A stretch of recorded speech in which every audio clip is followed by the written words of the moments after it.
Bow, wow, wow, wow. Check 1, 2. Check 1, 2. Check, check, check, check, check. Check, check, check. Check, check. Kick it.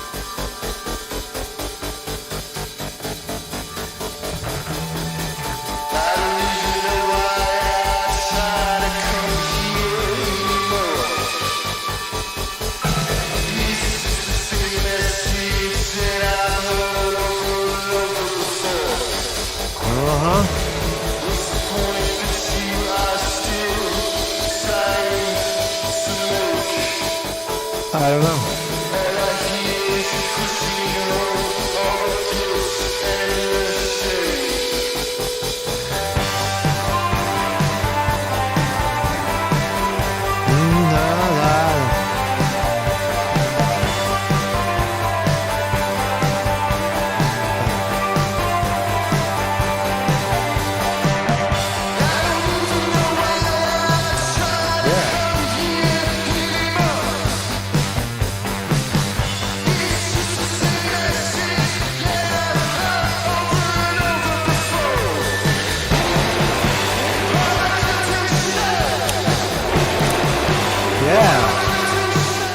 Spirit Award, name of the band.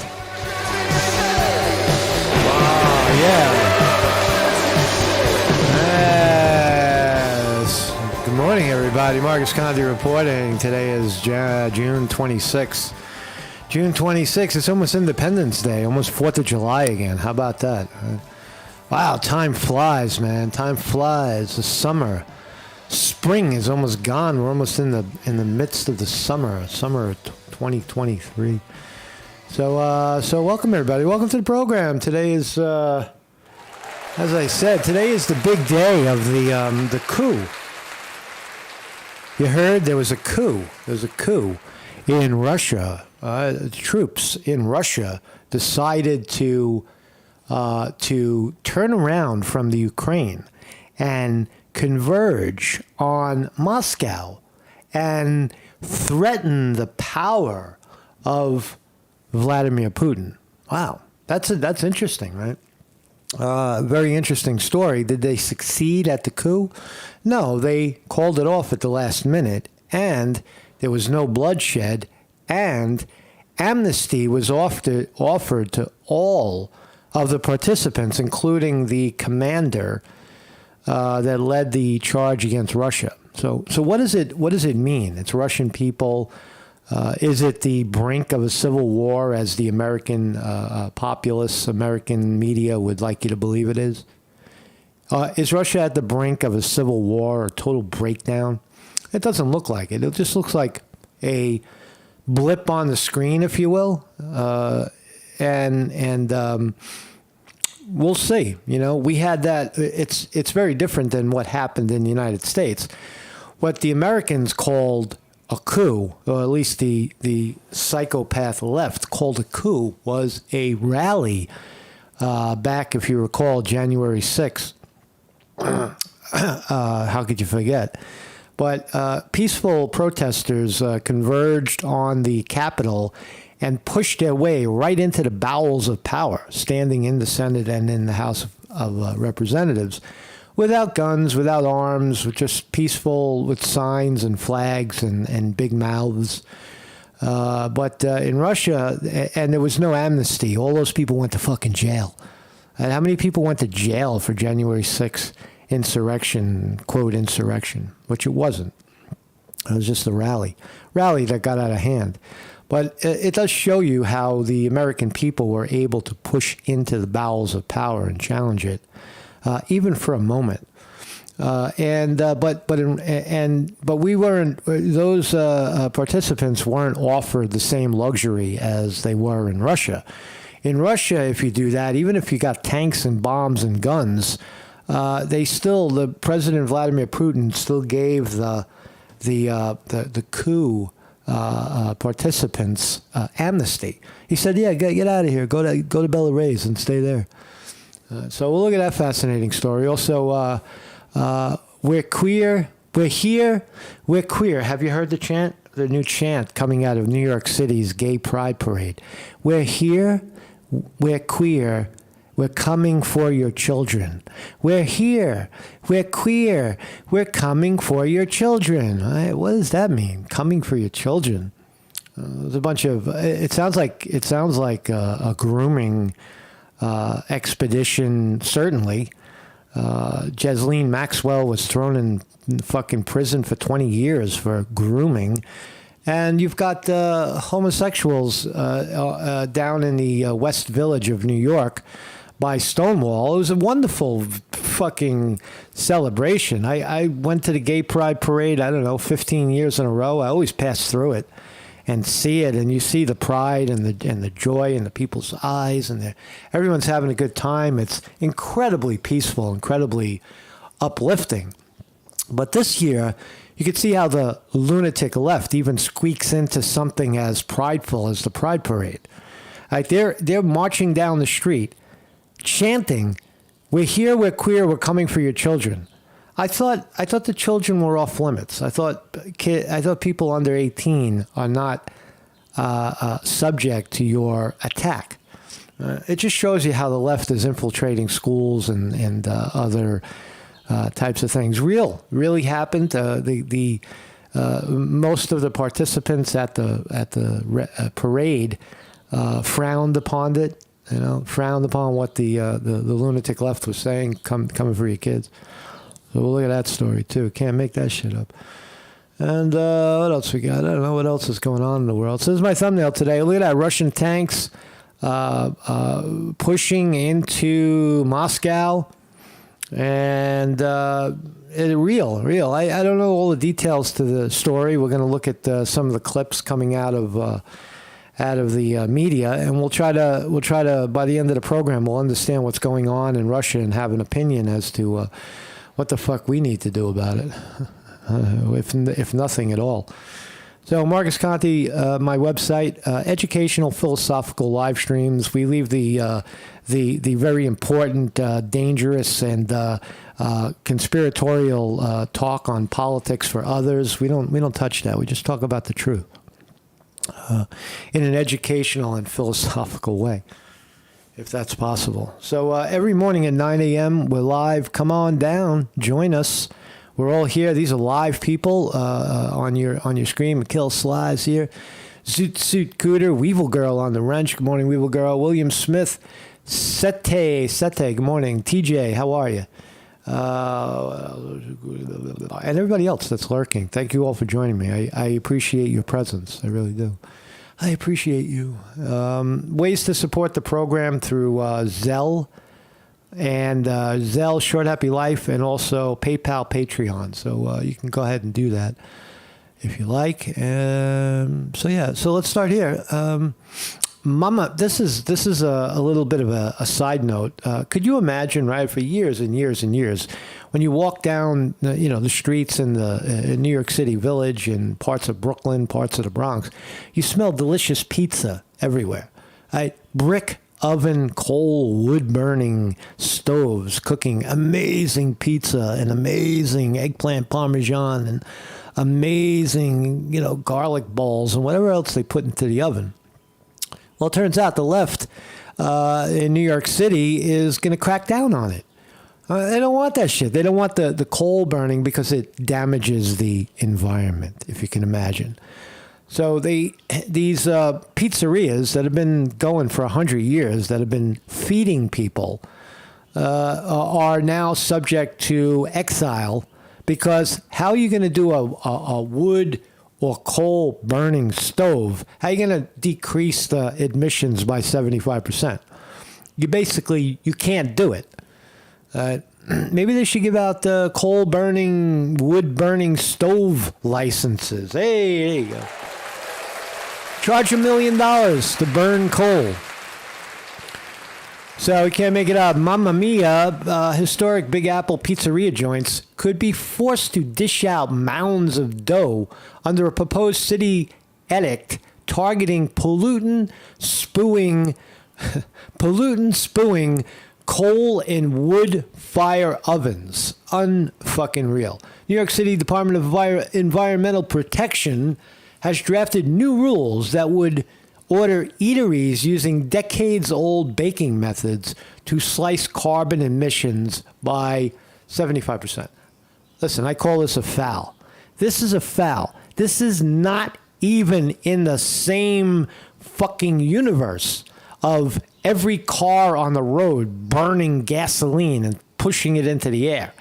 You're talking about a handful of eateries that fire up some good-smelling wood and delicious pizza, right, to feed humans. It's so stupid. You gotta look. It can't. These rules can't be absolute. So this is climate change affecting your food now. Your food source. What next? What next? They're gonna come after you and say, "Oh no, you can't grow corn. It's too much. It releases too much of something into the air, and therefore you can't have it." Stop it. This is food. This is food. So I don't know what these guys are going to do about it.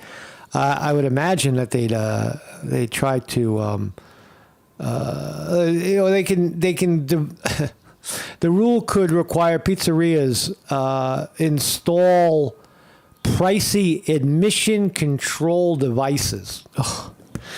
They want to put like mufflers on the fucking exhaust pipe. They want to put a muffler or a filter on the chimney that sends the fucking smoke out the window. Look, people like the way it smells. People like the combination of burning wood and pizza. It's a delightful smell. And if you don't like it, move. Get the fuck out of there or stop eating it. Stop eating, period. So shameful. It's very, very shameful left move. This is disturbing. As I said a moment ago, I've been to many, many, many gay pride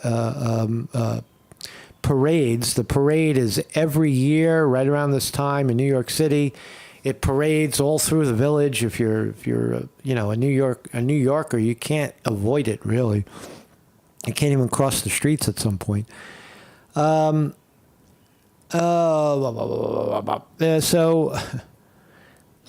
I'm sorry. Weesty says, will YouTube not let you set up the member sub button? I don't know. YouTube's funny like that. You just be grateful that you're here and that we're live and that everybody hears me. I don't worry too much about the functionality anymore because the channel's deeply shadow banned. People say it all the time. They can't come here. They can't find me. Where are you? I haven't seen you in years. I was unsubscribed from your channel automatically. That's YouTube playing games. That's the state of the union, if you will. State of the union. So anyway, drag marchers spark outrage with their "Coming for Your Children" chant. Holy shit. Do we got it on film? Do we got it? Do we got a video of it? Let's watch. Okay, drag march.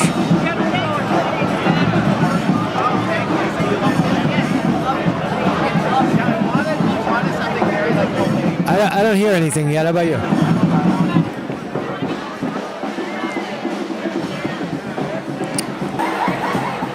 Yeah, this is what it looks like every year. It's kind of like the Halloween parade. All the gays come out. They put on their dresses, bang their drums. Everybody's having a good time. This is a good time. This is one of the best parties in New York City. If you're looking for a good party, hang out at the fucking the Pride at the end of the night is amazing. The streets are teeming with people. But what a bunch of assholes, for lack of a better term, had to say this.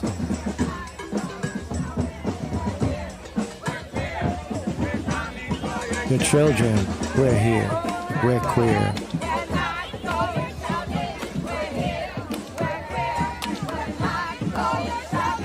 There you go. So it's inescapably what they're saying. We're here, we're queer, we're coming for your children. We're coming for your children, they're saying. And these are probably all gay school teachers. And what kind of occupations do they have? They're not construction workers. And they're...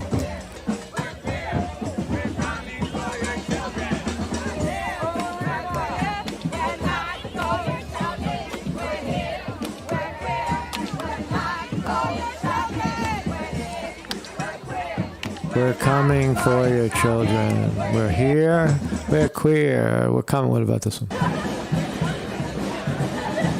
So just for a little, this is Stonewall. It looks like Bleecker Street maybe, or Christopher Street. It's definitely West Village.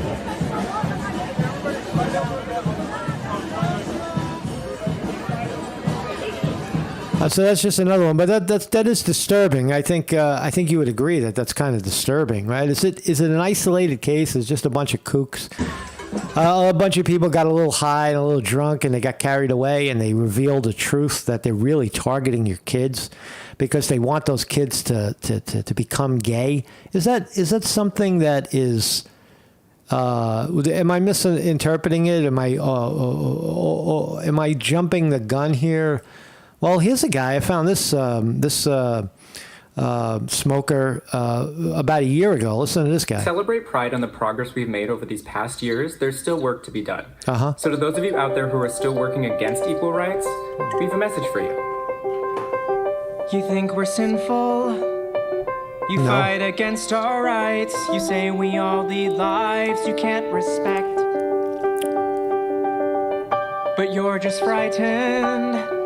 You think that we'll corrupt your kids if our agenda goes unchecked. Funny, just this once, you're correct. Yep. Ding, ding, ding. We'll convert your children. Happens bit by bit, quietly and subtly, and you will barely notice it.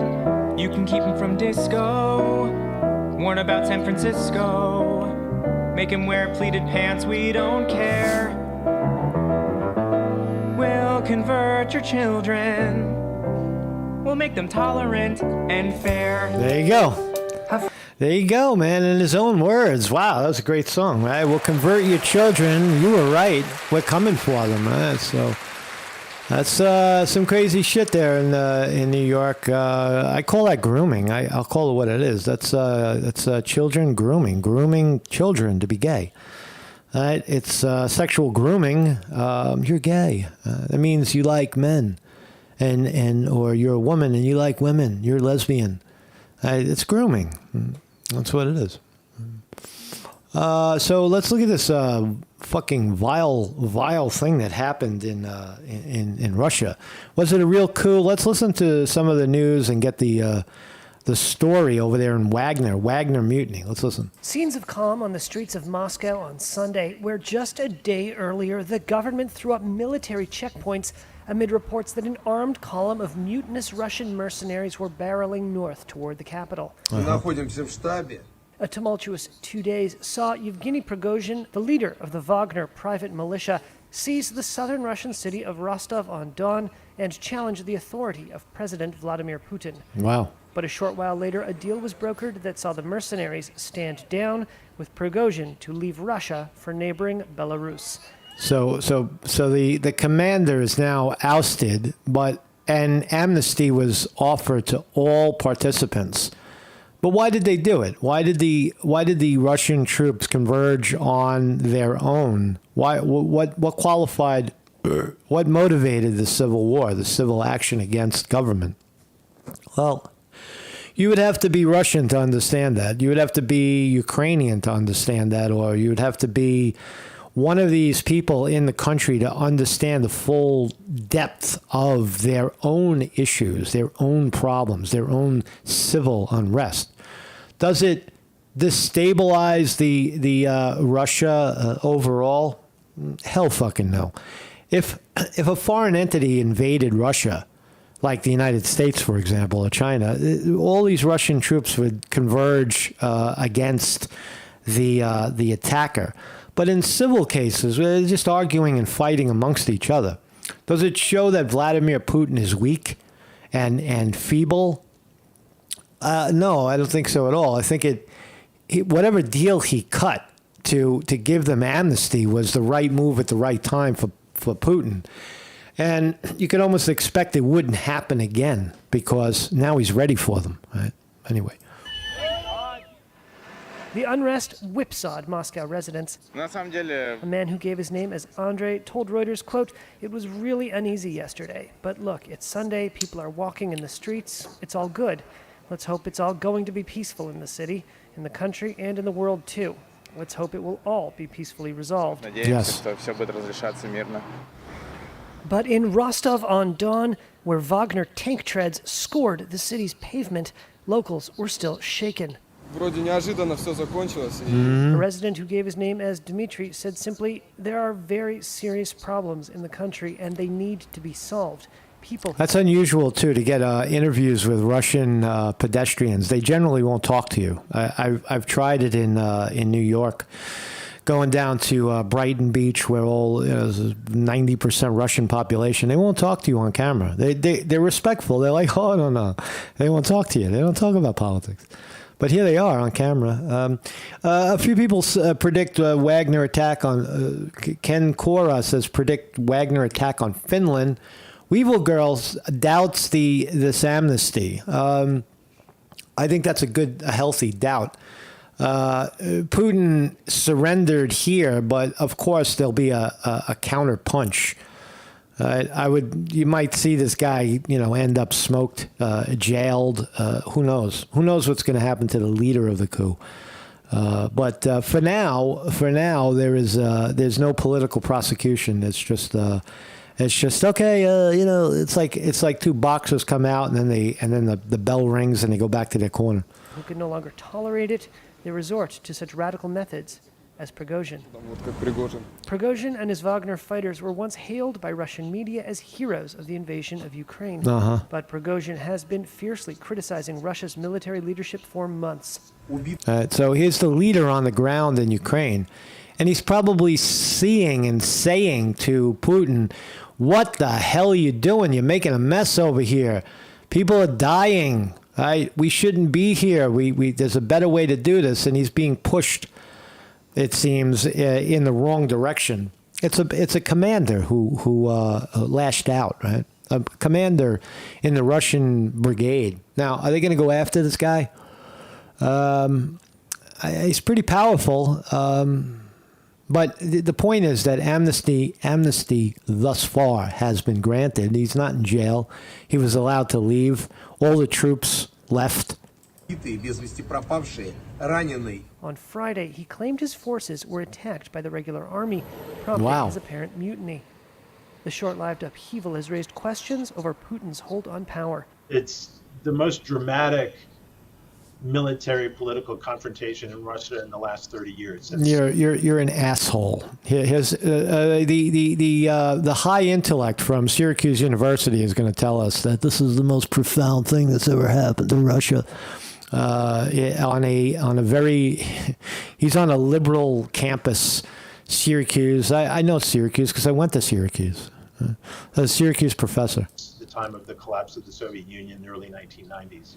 Brian Taylor. Hold on a second. Listen to that. It's the most dramatic military political confrontation in Russia in the last 30 years. Are you kidding me? It's the conflict of the United States blowing up the fucking blowing up the pipeline in the Baltic Sea.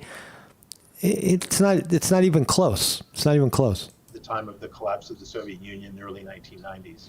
Brian Taylor is a professor at Syracuse University. I think Putin emerges from this significantly weakened. I think if you're a member of the Russian elite, or in fact a member of the Russian population, you're going to look at this and think, wow, a private army just drove on Moscow for most of the day. It's not a private army. Why is it a private army? He doesn't even have the details. We're just looking at the spin. So Syracuse University professor spinning it that a private army. No, they're Russian people, you idiot. They're Russians. They're Russian troops. And they got tired of being on the fucking battlefield shooting at the wrong people, causing chaos and fucking insanity in a foreign country. No one stopped them, and they're allowed to leave, and no real consequences after the president went on TV and called what they were doing treason and made comparisons to 1917. U.S. Secretary of State Antony Blinken on Sunday said the Wagner mutiny showed cracks in the Russian president's hold on power, telling ABC News, quote, "I don't think we've seen the final act." So there's U.S. Blinken kicking in. Oh, yeah, it's going to collapse, man. It's fucking, oh, my God, you can't believe this shit. And there's also the question about how this might impact Russian operations in Ukraine, just as Kiev is in the midst of a counteroffensive. The Ukrainian military on Sunday released footage of what it said were its forces storming Russian trenches near the city of Bakhmut. A brigade commander claimed on Telegram the video showed a Russian bridgehead on a riverbank had been completely cleared. So war on the ground, ding. We are open. Let's see what the markets have to say about all this chaos here in the world. Are we open yet? Are we open? Give it to me. We got another minute. So it looks like the NASDAQ is going to open down slightly. The futures are showing Dow Jones Industrial Average futures down 27. Just got to wait for it to open, pop. And I think we're open 9:30 New York time. Give it to me. Boom, we're open. So NASDAQ tumbles. Wow, NASDAQ. No, that can't be correct. That can't be correct. NASDAQ is not. Oh yeah, there it goes. Now it's clear. So NASDAQ is down 25 points right now. Dow Jones Industrial Average up 3. S&P 500 up down 5. So we got kind of a level open right now, a mixed level. Federal Reserve message to the bullish stock market: we will break you. I don't know about that. Apple is flat right now. Everything is kind of flat. There's no extreme moves right now. Google 136. I suspect that we're going to go down a little bit at this point. From this point, especially on the NASDAQ, my gut says down slightly. I could be wrong. I don't know. I never know. But anyway, we're coming off the bottom here. Here we go. This is the NASDAQ 100. We've come a long way up. I think we seem to have broke a couple of support levels here. So it's going to have a hard time getting past this. You're going to get a lot of selling here. You could sell. You could see a little bit of a sell-off. It doesn't indicate a weak market. It just indicates people are taking profits. They're selling. Selling there. So what else we got here? Let's watch this fucking fascinating story. Oh, here's Zelensky in his own words. You have to read it. Today is a day when there should definitely be no silence. Zelensky. And we definitely need leadership. Today the world saw the boss of Russia not control anything. Nothing at all. Complete chaos. Complete absence and any predictability, says Zelensky. And what happens in Russian territory, which is fully loaded with weapons? I will say it in Russian.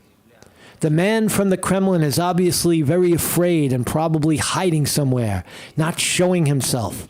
I am sure that he is no longer in Moscow. He calls somewhere and asks for something. He knows what he is afraid of because he created it. An evil, all loss, all hatred. He himself who spreads it. And the longer he can be... So Zelensky's doing a little fear-mongering here. The first world should not be afraid. We know that only our unity protects us. Ukraine will definitely be able to protect Europe from any Russian forces. And Donald Trump got impeached over this guy, having a conversation with him. How about that? And now they love him. Right? It's funny how the left loves Zelensky, and they when he was alleged siding with Trump, he was a fucking devil. What's this one? Wagner leader Prigozhin flees Russia for exile in Belarus. Mutinous Russian mercenaries who had been surging to Moscow agreed to turn back on Saturday to avoid bloodshed. That's according to the leader of the Wagner private army, Yevgeny Prigozhin. ЧВК «Вагнер». In an audio message, the former ally I don't like that they're calling it a private army of mercenaries. I don't know. It's just a state of war right now. If you could pay Russians and people to fight, that's still your troops. You're leading. Putin is leading this charge. Whether the troops were hired for money and you can call them mercenaries, or they were drafted and thrown into war, however you label that, isn't a 17-year-old kid who signs up for the army and goes and fights in Iraq, isn't he a mercenary? Isn't he working in his own interest, right? His beliefs. He's a mercenary too. So they're all fucking private and mercenaries. I don't buy the language that this guy was a private. It was a private army from Russia. Fucking, come on, man. They're fighting. They were fighting against the Ukrainians, and they realized that the whole shit there is a mistake. It's a big international fucking power grab. Russian President Vladimir Putin said his forces got about 125 miles from the capital. Now the moment has come when blood could be spilled, he said, adding, "We are turning our columns around." Reuters could not independently verify how far fighters got. The de-escalation of the major challenge to Putin's grip on power was brokered by Belarusian President Alexander Lukashenko, his office said. Мы находимся в штабе. Under the deal, Prigozhin will move to Belarus, the Kremlin said, with safety guarantees for the leader and his men. It all marked a dramatic U-turn from just hours before, with Russian Guaranteed, the Russian government guaranteed them exile, guaranteed them. That's the report. Did they get to Belarus and get assassinated? It's possible. armored vehicles rolling past the Kremlin, checkpoints outside Moscow, and warnings to residents to avoid going out. And in the previously rebel-captured city of Rostov-on-Don, troops began pulling out by Saturday night. The lightning insurrection appeared to unfold without much pushback from Russia's regular armed forces. What it actually shows is a weakness in Ukraine. Right? If those troops were in Ukraine and they bailed out and went and turned on Moscow, that shows you that the troops on the ground, the real broadcast should be, troops on the ground realize they're in a fucking fake international money grab war that has nothing to do with freedom for Russia or freedom for Ukraine. Right? That's what it really should be. That's what it seems like to me. It's like it doesn't weaken Putin or Russia. It kind of, it's just a, I guess, business as usual there. I don't know what it is. That's why we're watching. Prigozhin had said his so-called March for Justice was intended to remove corrupt and incompetent Russian commanders he blames for botching the war in Ukraine. Ukrainian See, he was the guy Wagner. The Wagner Group was part of the charge on Ukraine. That's where they were, and they retreated because they saw it as fucked up and messy and wrong. President Volodymyr Zelensky said All right, so there we go. We got the gist of that. Ding, the markets are open. It's flat. We're going up a little bit. It looks like a little bit. We got a little more coming up off the bottom. And happy Monday to you. Happy Monday to you. I'm suffering right now. It's nice weather here too. It's been raining, which is delightful, really. So I'll see you guys tomorrow, man. Mark Scotty reporting. Crazy shit. Let's listen to this guys again.